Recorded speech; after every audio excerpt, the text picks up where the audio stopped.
So বন্ধুরা এর পরবর্তীতে যেটা আছে সেটা হচ্ছে রিভার্ট প্লেস।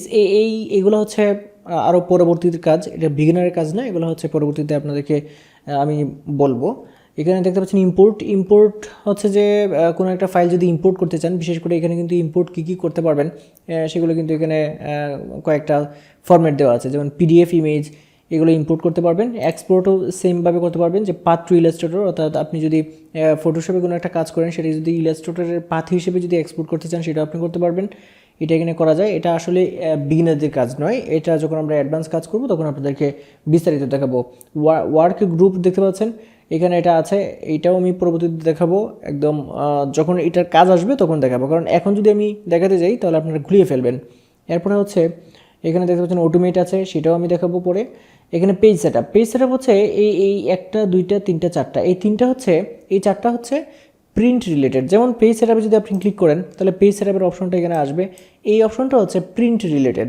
সো এখান থেকে আপনি পেজ সেটআপ আপনি এখানে করে দিতে পারবেন, এখান থেকে আপনি সাইজ চেঞ্জ করতে পারবেন, এখানে অটোমেটিক্যালি ওনার সোর্স সিলেক্ট করতে পারবেন, পোর্ট্রেটে অথবা ল্যান্ডস্কেপে করবেন কিনা, এই যে ল্যান্ডস্কেপ, এটা হচ্ছে পোর্ট্রেট, এগুলো এখানে সিলেক্ট করতে পারবেন। তারপর হচ্ছে পরবর্তীতে যেটা আছে সেটা হচ্ছে প্রিন্ট উইথ প্রিভিউ, এখানে ক্লিক করেন।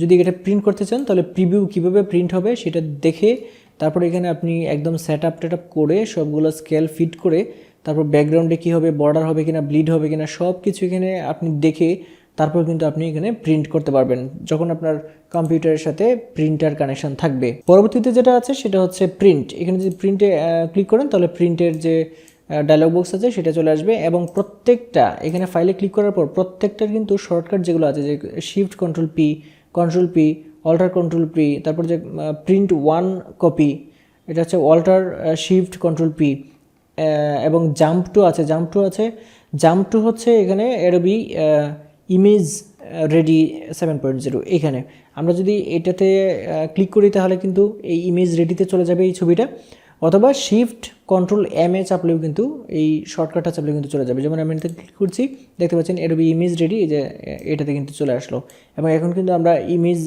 রেডিতে যে টুলসগুলো আছে সেখানেও আমরা কিন্তু এটাতে কাজ করতে পারবো।